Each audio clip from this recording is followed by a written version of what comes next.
आज हम लोग पढ़ेंगे ज्वालामुखी, ठीक है ना। ज्वालामुखी से जितने क्वेश्चन एग्जाम में बनते हैं, चाहे एसआई का एग्जाम हो, एसएससी जीडी का एग्जाम हो, उत्तर प्रदेश पुलिस का हो या होम गार्ड का एग्जाम हो, सभी क्वेश्चन यहाँ से फंस जाएंगे। ठीक है, आइए हम लोग देखते हैं ज्वालामुखी, ठीक है ना। हम लोग ज्वालामुखी पढ़ना है, ठीक है। तो देखिए, हम लोग सबसे पहले ज्वालामुखी को हम लोग समझ लेते हैं कि ये देखिए हम लोग का ज्वालामुखी, ठीक है ना।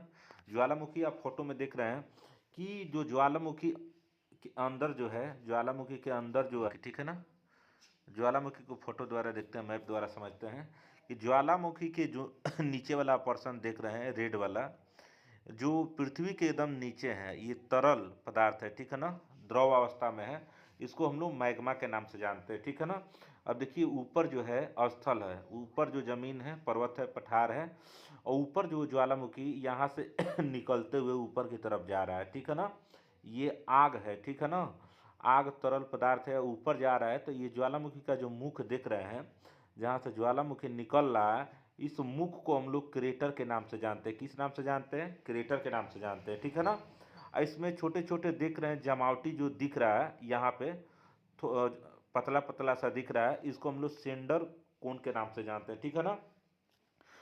ये पृथ्वी के अंदर जो तरल पदार्थ है, ज्वालामुखी निकलने से पहले, इसको मैग्मा कहते हैं। यही मैग्मा जब बाहर आकर पृथ्वी पर जब जम जाता है एक चट्टान के रूप में, तो उसे हम क्या कहते हैं? लावा कहते हैं, ठीक है।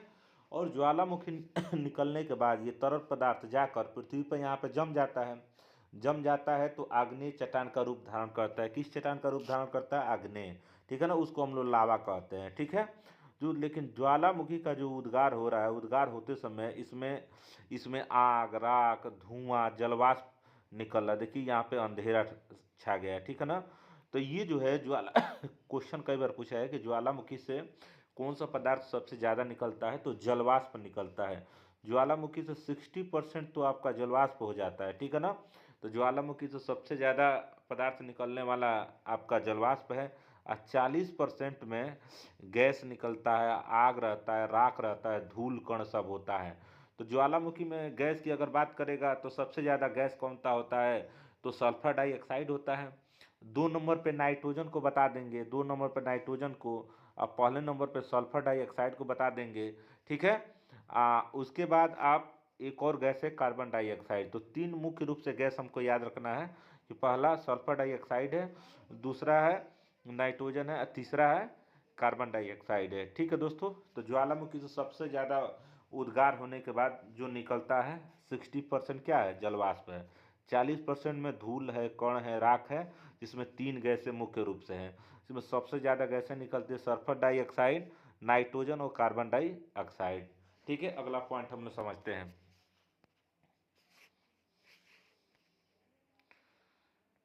अब यहाँ पे समझ लेते हैं।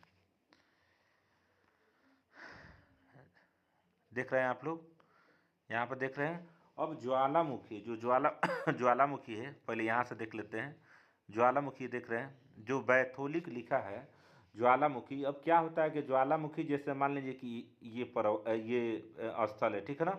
इसके नीचे से जो है ज्वालामुखी नीचे से निकल रहा है। तो ज्वालामुखी जब नीचे से ऊपर की तरह ऐसे निकलता है, तो निकलने के बाद बीच में कोई चट्टान पड़ जाता है, जो कोई मजबूत वाली चट्टान। तो ये ज्वालामुखी का जो मैग्मा यहाँ पे होता है, मैग्मा, इस मैग्मा को निकलने नहीं देता है। तो अंदरे जो चट्टान के रूप में ज्वालामुखी जमने लगता है, ठीक है ना। देखिए, सबसे ज्वालामुखी जो गहराई में जमा है, नीचे यहाँ देख रहे हैं, ज्वालामुखी सबसे जो गहराई में जमा है, फर्स्ट नंबर पे, इसको हम लोग बैथोली के नाम से जानते हैं, ठीक है ना। यही ज्वालामुखी ऊपर जाकर ये जमा है तस्तरी नुमा आकार का, तो इसको फैतोलिक के नाम से जानते हैं, ठीक है ना। यही ज्वालामुखी आगे जाकर जमा है, तो इसको हम लोग डाई के नाम से, इसको लैको लिथ के नाम से जानते हैं, इसको लोपो लिथ के नाम से जानते हैं, इसको सील के नाम से जानते हैं, इसको भी सील के नाम। तो ज्वालामुखी क्वेश्चन ये पूछेगा सबसे जो गहराई में जमा है उसको किस नाम से जानते हैं? तो बैथोलिक के नाम से जानते हैं। आगे ऊपर जाता है तो कोई तस्तरी नुमा आकार का जम जाता है, कोई गुंबद आकार का जम जाता है, कोई खड़े चट्टान की तरफ जम जाता है। तो सभी का अलग अलग ज्वालामुखी का नाम दिया गया है, ठीक है ना। देखिए यहाँ पे यही ज्वालामुखी ऊपर से जाकर यहाँ पे उद्गार हो गया, यहाँ से कहीं ना कहीं यहाँ पे जम जाएगा, तो उसको हम लोग लावा के नाम से जानेंगे। ज्वालामुखी जब पृथ्वी, ये ज्वालामुखी देखते हैं, जो इटली का एक ज्वालामुखी है उसका नाम है इस्तांबुली। देखिए ध्यान से, इटली का इस्तांबुली जो ज्वालामुखी है ये दिन का सीन है। ये जो इटली का इस्तांबुली ज्वालामुखी है, ये जो भूमध्य सागर है, भूमध्य सागर के ठीक ऊपर, यानी भूमध्य सागर के ठीक ऊपर है, इटली देश में है, जो कि एक दिन रात हमेशा निकलता रहता है, उद्गार होता है। ये सक्रिय ज्वालामुखी है, ठीक है ना। देखिए ये बीच में है आपका हम लोगों का इस्तांबुली ज्वालामुखी, जो चारों तरफ से यहाँ धुआं निकल रहा है, दिन का सीन है, और इसके चारों तरफ भूमध्य सागर फैला हुआ है। यही जो रात में जब निकलता है तो पूरी तरीके से भूमध्य सागर को चारों तरफ से प्रकाश दे देता है। तो इटली के इस्तांबुली को भूमध्य सागर का प्रकाश स्तंभ के नाम से जाना जाता है, ठीक है। इस्तांबुली, इसको बड़ा करके आप देख लीजिए। देखिए ये है चारों तरफ से, चारों तरफ से यहाँ पे देखें, चलिए इसको बड़ा करके देख लेते हैं। चारों तरफ से देखिए, चारों तरफ से भूमध्य सागर है, और ये जो धुआं निकल रहा है आप देख रहे हैं, धुआं जो निकल रहा है, ये जो है रात में वही ज्वालामुखी हमेशा उद्गार होता है तो चारों तरफ से एकदम प्रकाश कर देता है। इसलिए इस्तांबुली को इटली का जो इस्तांबुली है उसको भूमध्य सागर का प्रकाश स्तंभ के नाम से जाना जाता है। चलिए रात वाला सीन आप देखेंगे, ये रात वाला सीन देखेंगे, सीन है इटली का जो इस्तांबुली है, रात को देखिए कैसा सीन है। पूरे भूमध्य सागर को प्रकाश से एकदम उजाला कर दिया है, पूरा प्रकाश कर दिया है। इसलिए जो है इटली के इस्तांबुली को भूमध्य सागर का प्रकाश स्तंभ कहा जाता है। ये किस देश में है? तो इटली में। कौन सा ज्वालामुखी है? तो सक्रिय ज्वालामुखी, हमेशा उद्गार होता रहता है। देखिए ये जो है, ये जो अंदर से जो मैग्मा निकल कर बाहर आ रहा है, जो आग आप देख रहे हैं, ये जो आग आप देख रहे हैं, इस आग को ही हम लोग लावा के नाम से जानते हैं। ये आग कहीं ना कहीं पृथ्वी पर ऐसे जाकर जम जाएगा, कुछ दिन के बाद जब ये ठंडा हो जाएगा तो यही जो आग्नेय चट्टान का रूप धारण करेगा। अधिकांश मात्रा में किस चट्टान का रूप धारण करेगा? आग्नेय चट्टान। पहला क्वेश्चन हम लोग देखते हैं। पहला क्वेश्चन ये है कि ज्वालामुखी किस परत में पाया जाता है? तो ऑप्शन है, ऑप्शन पहला कोर है, दूसरा मेटल है, तीसरा क्रस्ट है, और चौथा है स्टेनोपियर है। तो हम लोग का ज्वालामुखी किस परत में पाई जाती है? क्रस्ट में। क्रस्ट का मतलब ये हुआ कि ये हम लोग पृथ्वी को देख लेते हैं, तीन भागों में बांटा गया है। ये जो ऊपर वाला आप सीन देख रहे हैं यही क्रस्ट है, ठीक है ना। तो ज्वालामुखी जो किस परत में पाया जाता है? तो क्रस्ट में, यानी ऊपर ही पाया जाता है। ऊपर वाले एरिया को क्रस्ट कहा गया है, ठीक है ना।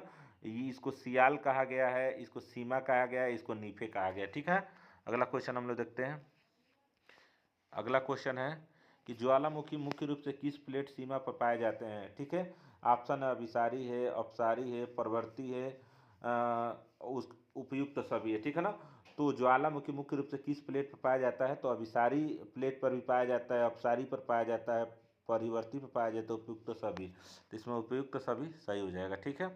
अगला क्वेश्चन देखते हैं। विश्व का सबसे सक्रिय ज्वालामुखी कौन सा है?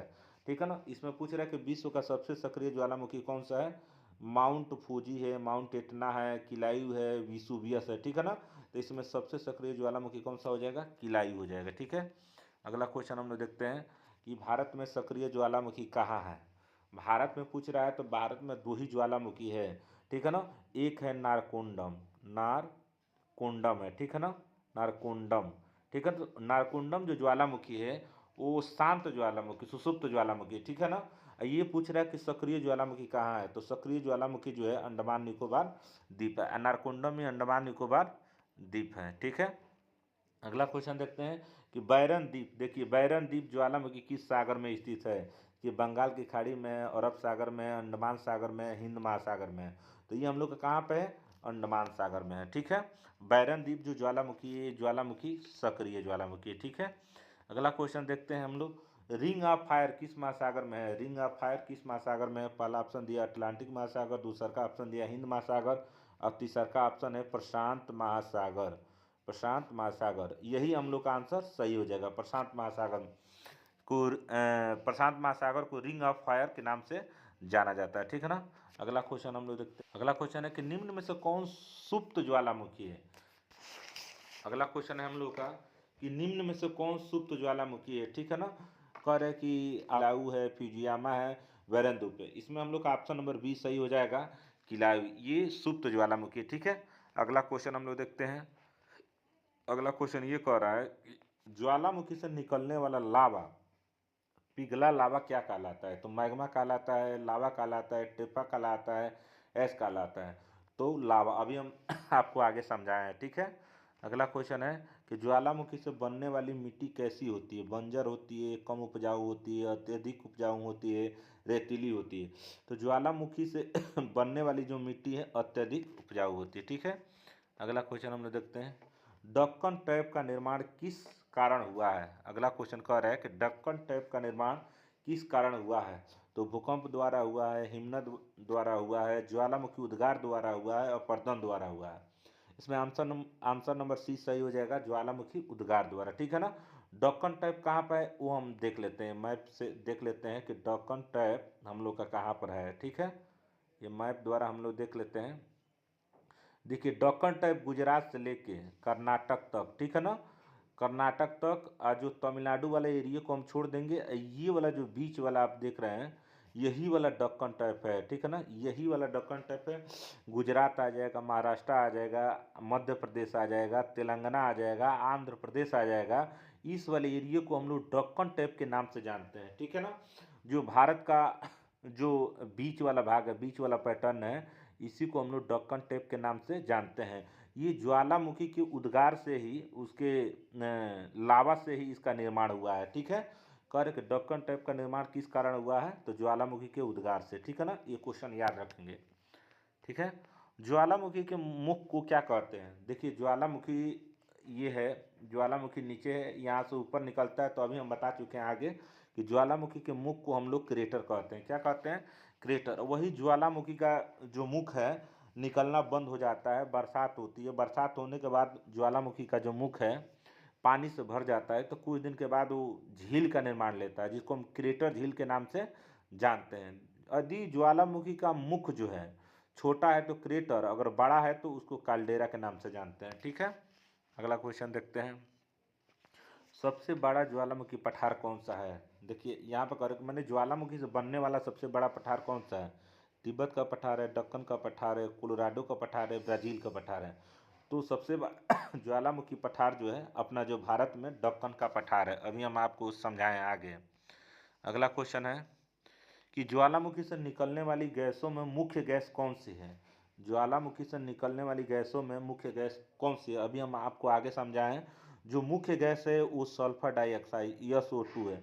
उसके बाद हम बताए हैं आपको नाइट्रोजन है, ठीक है ना। उसके बाद बताए हैं कार्बन डाइऑक्साइड। तीन गैसें मुख्य रूप से पाई जाती हैं, लेकिन सबसे ज़्यादा गैसें कौन सी निकलती है? Sulphur dioxide. ज्वालामुखी से सबसे ज़्यादा कौन सा चीज़ निकलता है? तो 60% जलवाष्प निकलता है। इस प्रश्न को याद रखेंगे, कितने परसेंट? 60%। चलिए अगला क्वेश्चन देखता है कि माउंट विसुवियस किस देश में स्थित है? माउंट विसुवियस किस देश में स्थित है? ज्वालामुखी है। ऑप्शन है फ्रांस है, जापान है, इटली है, इंडोनेशिया है। तो किस देश में है? इटली में है, ठीक है। अगला क्वेश्चन हम देखते हैं कि भारत में ज्वालामुखी गतिविधि का मुख्य कारण क्या है? भारत में ज्वालामुखी गतिविधि का मुख्य कारण क्या है? हिमालय उत्थान है, प्लेट विवर्तनिक है, मानसून है, अपरदन है। तो मेन ज्वालामुखी निकलने का जो कारण है प्लेट विवर्तनिक है। मैंने कुल मिला के विश्व में पृथ्वी पर 7 गो प्लेट हैं और 100 छोटी छोटी प्लेटें हैं। और जब दो प्लेट एक दूसरे से आपस में टकराती हैं या खिसकती हैं, इधर उधर होती हैं, तो वही ज्वालामुखी आने की संभावना रहता है और भूकंप आने की संभावना रहती है, ठीक है ना। आगे देखते हैं काल्डेरा क्या है। काल्डेरा अभी आपको बताएं कि ज्वालामुखी जो निकल रहा है, ज्वालामुखी निकल रहा है, ज्वालामुखी का मुख छोटा है तो क्रेटर कहेंगे। यही ज्वालामुखी का मुख बड़ा हो जाएगा तो उसे हम लोग क्या कहेंगे? काल्डेरा कहेंगे, ठीक है ना। तो कह रहे कि काल्डेरा क्या है? तो देखिए यहाँ पर दिया है कि छोटा ज्वालामुखी, बड़ा ज्वालामुखी, गर्त मन गड्ढा, लावा प्रवाह राग। तो इसमें हो जाएगा बड़ा ज्वालामुखी का क्या है? गर्त है, ठीक है ना। मैंने बड़ा गड्ढा को हम लोग काल्डेरा के नाम से जानते हैं, ठीक है। अगला क्वेश्चन है ज्वालामुखी से निकलने वाला ठोस पदार्थ क्या कहलाते हैं? देखिए यहाँ पर कह रहा है ठोस पदार्थ क्या कहलाते हैं? लावा कहलाते हैं, मैग्मा कहलाते हैं, टेफ्रा कहलाते हैं, गैस कहलाते हैं। तो हम लोग इसमें ऑप्शन नंबर सी सही हो जाएगा, टेफ्रा। टेफ्रा वो होता है कि धूल होता है, कण होता है, राख होता है, आग होता है, सभी को मिला के हम लोग किस नाम से जानते हैं? टेफ्रा के नाम से जानते हैं, ठीक है। अगला क्वेश्चन है कि कौन सा देश सर्वाधिक ज्वालामुखी वाला है? कौन सा देश सर्वाधिक ज्वालामुखी है? ऑप्शन है जापान है, इंडोनेशिया, अमेरिका है, रूस है। इसमें ऑप्शन नंबर बी सही हो जाएगा, इंडोनेशिया। ठीक है ना। इंडोनेशिया में 1000 द्वीपों वाला कौन सा देश है? इंडोनेशिया। सबसे ज़्यादा यहाँ पर द्वीप भी है और सबसे ज़्यादा यहाँ पे ज्वालामुखी भी उद्गार होता है। ठीक है ना। मूसली सबसे बड़ा देश कौन सा है सर्वाधिक संख्या में? तो इंडोनेशिया मानेंगे। ठीक है ना। चलिए अगला क्वेश्चन हम लोग देखते हैं कि ज्वालामुखी से उत्पन्न भूकंप को क्या कहते हैं? ज्वालामुखी से उत्पन्न भूकंप को हम लोग क्या कहते हैं? विवर्तनिक कहते हैं, ज्वालामुखीय कहते हैं, ध्वंसात्मक कहते हैं, कृत्रिम कहते हैं। तो हम लोग को इसको ज्वालामुखीय कहते हैं। ठीक है। अगला क्वेश्चन है कि बेसाल्ट लावा कैसा होता है? अधिक श्यान होता है, कम श्यान होता है, ठोस होता है, गैसीय होता है? इसमें ऑप्शन नंबर बी सही हो जाएगा, कम श्यान होता है। ठीक है। अगला क्वेश्चन है ज्वालामुखी का अध्ययन क्या कहलाता है? Seismology, geology, volcanology, pedology? इसमें ऑप्शन नंबर सी सही हो जाएगा, वल्केनोलॉजी। ठीक है। अगला क्वेश्चन है कि भारत में ज्वालामुखी से बना पठार कौन सा है? ठीक है ना। मालवा का पठार है, बुंदेल का पठार है, दक्कन का पठार है, छोटा नागपुर पठार है। अभी हम आपको बताएं कि दक्कन का पठार है। ठीक है ना। जो गुजरात है, कर्नाटक है, तेलंगाना है, आंध्र प्रदेश, महाराष्ट्र है, ये सभी एरिया जो है दक्कन के पठार के नाम से जाने जाते हैं। ये ज्वालामुखी के उद्गार से बना हुआ है। ठीक है। अगला क्वेश्चन देखते हैं लोग। स्ट्रेटोवोल्केनो का उदाहरण है किलायू है, माउंट फूजी है, दक्कन टैप है, लावा डोम है। ठीक है ना। ये कह रहा है स्ट्रेटोवोल्केनो का उदाहरण है। ठीक है। तो इसमें ऑप्शन नंबर बी सही हो जाएगा, माउंट फूजी। ठीक है। अगला क्वेश्चन है कि ज्वालामुखी से सबसे अधिक प्रभावित क्षेत्र कौन सा है? कह रहे कि ध्रुवीय क्षेत्र है, भूमध्य रेखा है, प्लेट सीमाएं हैं, मरुस्थल है। तो ज्वालामुखी से सबसे अधिक प्रभावित क्षेत्र कौन सा है? तो प्लेट सीमाएं हैं, जो प्लेट एक दूसरे के ऊपर दबी हुई हैं, सटी हुई हैं, वही है। ठीक है। जो पृथ्वी पर टोटल बड़ी जो प्लेटें 7 हैं। ठीक है। बैरन द्वीप पे ज्वालामुखी अंतिम बार कब सक्रिय हुआ है? तो 2005 में। कब हुआ है? 2005 में। ठीक है। अगला क्वेश्चन है कर कि एशिया महाद्वीप का प्रसिद्ध ज्वालामुखी माउंट फूजी किस देश में है? एशिया महाद्वीप का प्रसिद्ध ज्वालामुखी माउंट फूजी किस देश में है? किस देश में स्थित है? चलिए इसका आंसर सही हो जाएगा, जापान। कौन सा देश में स्थित है? जापान में है। ठीक है ना। जापान ऑप्शन छूट गया। ठीक है। अगला है कि यूरोप महाद्वीपीय का सक्रिय ज्वालामुखी माउंट एटना किस देश में है? ऑप्शन है फ्रांस है, ग्रीस है, इटली है, स्पेन है। तो माउंट एटना किस देश में ज्वालामुखी है? तो इटली में है। ऑप्शन नंबर सी सही हो जाएगा। ठीक है। अगला क्वेश्चन, अफ्रीका का सबसे ऊंचा ज्वालामुखी पर्वत किलिमंजारो किस देश में है? केन्या में है, इथोपिया में है, तंजानिया में है, सूडान में। तो इसमें ऑप्शन नंबर सी सही हो जाएगा, तंजानिया में। ठीक है। अगला क्वेश्चन है कि उत्तरी अमेरिका में प्रसिद्ध ज्वालामुखी माउंट सेंट हेलेंस किस देश में है? उत्तरी अमेरिका में ज्वालामुखी माउंट सेंट हेलेंस किस देश में है? तो ये कनाडा ऑप्शन दिया है, मैक्सिको दिया है, अमेरिका दिया है, ग्रीनलैंड दिया है। इसका ऑप्शन नंबर सी सही हो जाएगा, अमेरिका। ठीक है। अगला क्वेश्चन हम लोग देखते हैं। अगला क्वेश्चन है कि दक्षिणी अमेरिका का सक्रिय ज्वालामुखी कोटोपैक्सी किस देश में है? देखिए ऑप्शन है पेरू, चिली, इक्वाडोर, बोल्विया। ठीक है ना। ऑप्शन है पेरू, चिली, इक्वाडोर और बोल्विया। इसमें ऑप्शन नंबर सी सही हो जाएगा, इक्वाडोर। ठीक है। अगला क्वेश्चन हम लोग देखते हैं। ऑस्ट्रेलिया महाद्वीप में ज्वालामुखी सामान्यतः कैसे पाए जाते हैं? अत्यधिक सक्रिय पाए जाते हैं, पूर्णतः अनुपस्थित पाए जाते हैं, सुप्त अवस्था में पाए जाते हैं, केवल पनडुब्बी? ठीक है ना। इसमें ऑप्शन नंबर सी सही हो जाएगा, सुप्त अवस्था में पाए जाते हैं। सुप्त माने एकदम शांत। ठीक है ना। अंटार्कटिका महाद्वीप का सक्रिय ज्वालामुखी कौन सा है? ऑप्शन कर रहे हैं माउंट इरेबस है, माउंट फूजी है, माउंट एटना है, माउंट हुड है। ठीक है ना। तो इसमें ऑप्शन नंबर हम लोग का सही हो जाएगा ए, माउंट इरेबस है। ठीक है ना। माउंट फूजी जापान में, माउंट एटना इटली में। ठीक है। नंबर क्वेश्चन हम लोग देखते हैं। इंडोनेशिया में ज्वालामुखी अधिकता का मुख्य कारण क्या है? मानसून है, प्लेट विवर्तनिक है, हिमनद है, अपर्दन है? ठीक है। इंडोनेशिया में ज्वालामुखी अधिकता का मुख्य कारण क्या है? तो प्लेट विवर्तनिक। दो प्लेटें आपस में सटी हुई हैं, जब दोनों अपने तरफ या किसी दूसरे के तरफ जब खिसकेंगी तो भूकंप और ज्वालामुखी आने की संभावना बनता है। ठीक है।